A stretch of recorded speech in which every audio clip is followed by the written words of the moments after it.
Welcome to Critical Health News' weekly video Bright Bite with pharmacist Ben Fuchs.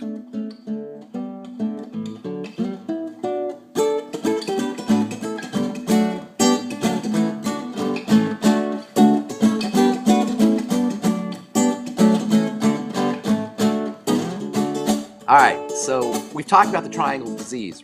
We said the digestive system, the blood sugar system, and then the adrenal thyroid complex. These 3 points always precede disease. And if you have a chronic degenerative disease of any kind, you could pretty much assume that you got a hypothyroid condition, that you have dysglycemia or messed up blood sugar, and you have a digestive issue. These precede all chronic diseases, so no matter what your disease is, these things are going to be somewhere lurking behind them. But we never really talked about each one individually. So I thought maybe it might be important to talk a little bit about diabetes. We get tons of letters about this, and I find this condition, diabetes, or as I like to call it, dysglycemia, messed up blood sugar, to be super tragic. For one thing, it is, according to statistics, the third leading cause of death. But when you factor its relationship to heart disease, which is the leading cause of death, and cancer, you probably have the single most important reason why we drop dead early, and not to mention suffer all inflammatory symptoms, which is to say all symptomology, because of messed up blood sugar. And the reason this is so tragic is because it's so darn easy to control. I don't know if you're like me and you notice all of these commercials for anti-diabetic medication. It's like we're bombarded with all of these strategies, pharmacomedical strategies, pharmacological strategies for dealing with diabetes, which at the end of the day is an eating issue.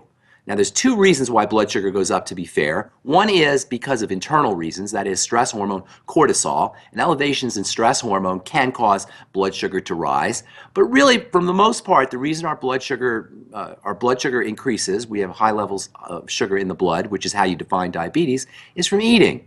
So the simple solution to all diabetic symptomology is to change the way you eat.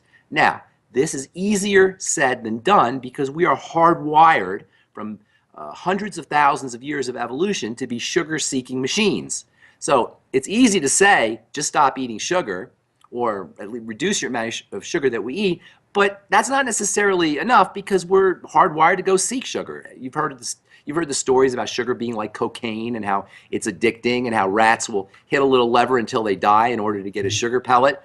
And that's the way it is. We have hardwiring that compels us to eat sugar. So simply to say, don't eat sugar isn't going to be enough. You got to have some strategies for doing it. So I want to talk today about some really easy strategies for reducing the amount of sugar that we eat, ultimately for reducing our blood sugar.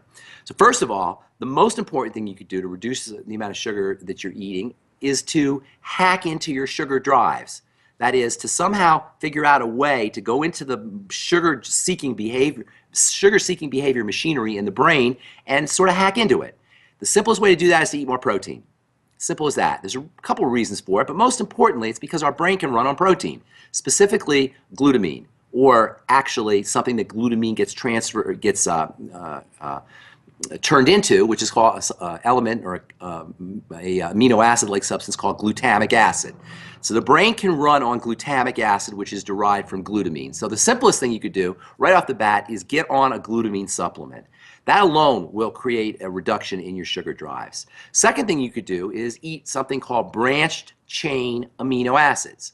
Branched chain amino acids, are also called BCAAs for short, are found in high protein foods, and they've been shown to improve the body's ability to process sugar.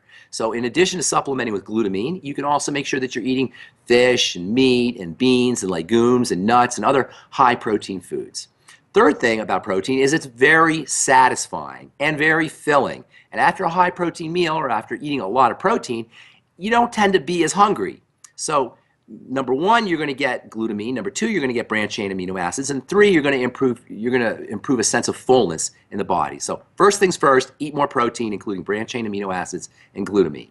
The second thing you could do is drink more water. Number one, drinking water will create a sense of satiety. It'll fill you up. But even more importantly, drinking water will dilute your blood.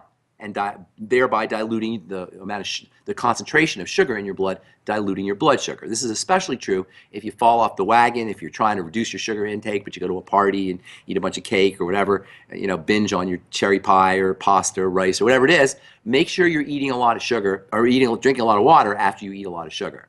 The third thing you could do is make sure you're eating a lot of fiber. Fiber has a filling effect like protein and like water, but it also has a sweeping effect. It can help sweep out excess sugar from the body. So making sure you're eating veggies or even grinding up fiber. In fact, I like grinding up fiber first thing in the morning. It fills me up, and I can go a lot longer without having to eat. I can skip breakfast quite easily, actually, by grinding up flaxseed fiber in a coffee grinder and drinking it down. I happen to do a lot, plus it's great for your digestive system too. It cleans you out that way as well. So it'll help clean out sugar, it'll help clean out toxins, and it's a great way to clean out your intestines on top of that, and plus it's filling.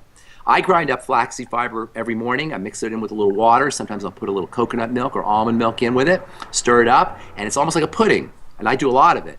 And it's great for your digestive system, let me tell you. Plus it's also a bag of flaxseed in the fridge and grind it up. Make sure you grind it up in a coffee grinder. That's going to happen tomorrow morning. Good deal. Let me know how that works. Now, here's the thing. The flaxseed, you've got to grind them up.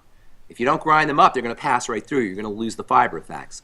Another neat benefit that you get from grinding up flaxseed fiber is you get protein from the flaxseed fiber, you get vitamin E from the flaxseed fiber, you get omega fats from the flaxseed fiber, in addition to all the wonderful benefits for the fiber. And for women, this is great for helping clear out excess estrogen. And for folks who are dealing with autoimmune diseases, which we talked about earlier on an earlier post about how autoimmune diseases are related to a problem with processing estrogen, fiber can help clear out excess estrogen and can support your bile system.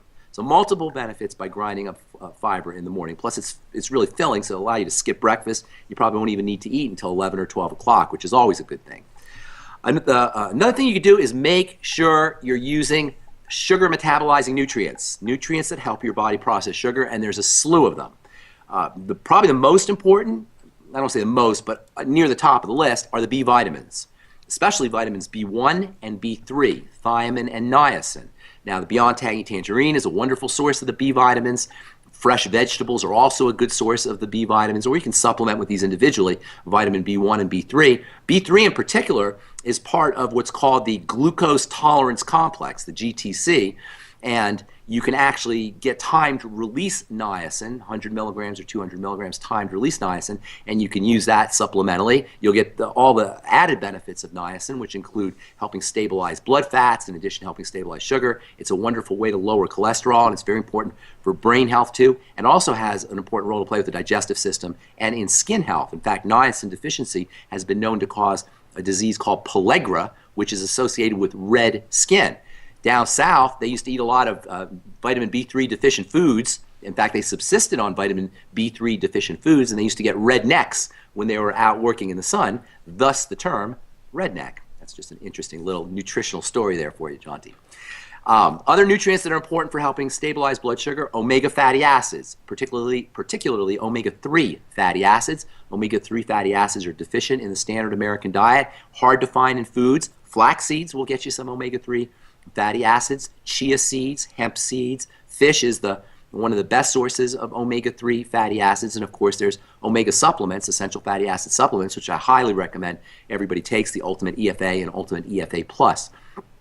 Also, the mineral magnesium, amazing for supporting blood sugar health and improving insulin sensitivity, and like the omega-3 fatty acids, magnesium deficiency is very common. Magnesium is always going to be found in green foods. The color green, magnesium actually has the color green. So whenever you see green leafy vegetables or green vegetables, you're looking at magnesium. Make sure you're eating your greens, and you can also, of course, supplement with magnesium too.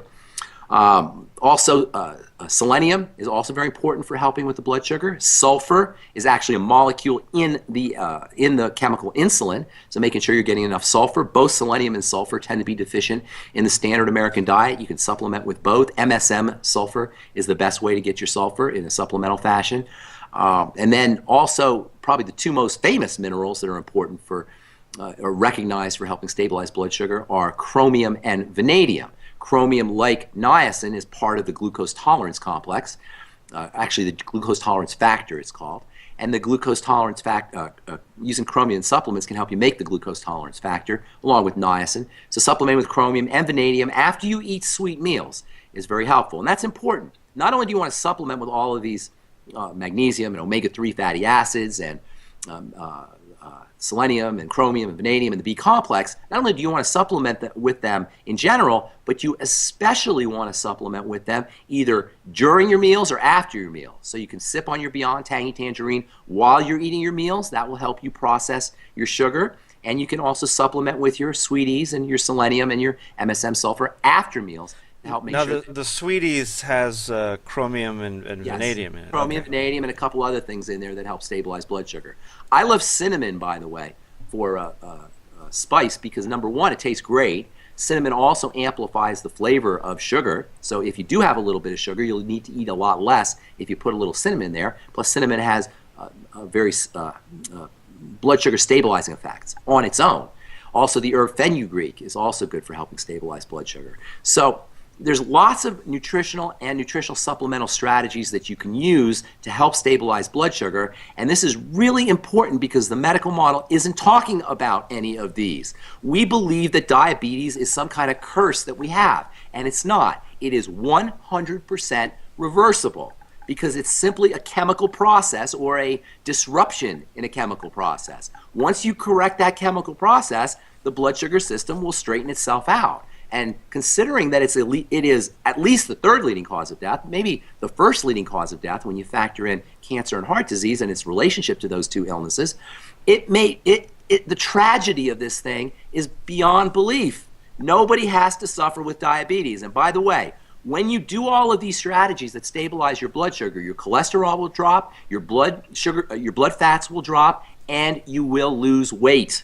And it will happen spontaneously, and it will happen easily. And if you have any inflammatory diseases, those will tend to really subside as well. The inflammation will tend to subside as well.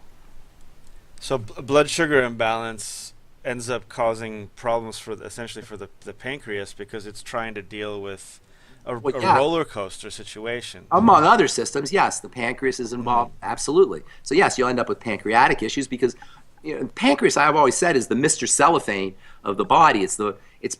It could be the most important organ of the body via its connection to making enzymes. Enzymes are important for all the chemical processes in the body, and the pancreas is a house of enzymes. It's where many of the enzymes in the body are produced. This is why pancreatic cancer has a reputation for being the most deadly of all cancers, because the pancreas is so darn important. And as you point out, if the pancreas is off cranking out insulin because the body's not being responsive to insulin, then that's going to put an added burden on this very important structure. I should say one last thing. Caloric restriction alone, just restricting the amount of calories that you eat, intermittent fasting, fasting in general, can be another wonderful strategy for supporting pancreatic health and restoring the body's sensitivity to insulin. You've got to be careful a little bit with intermittent fasting if you have a blood sugar problem because the first part of your fasting is going to cause a release of sugar into the blood because the body doesn't like low blood sugar. So you want to stay away from a hypoglycemia condition, a low blood sugar condition, and intermittent fasting for some folks can be a problem because of this hypoglycemia that will induce a surge in blood sugar in response to the low blood sugar. So if you're noticing that you're hypoglycemic when you're starting to fast, you may want to start to eat a little bit of maybe vegetables or lemon juice or something along those lines, maybe a bite of an apple, just to make sure you don't go into low blood sugar, which will cause a spike in your blood sugar in response.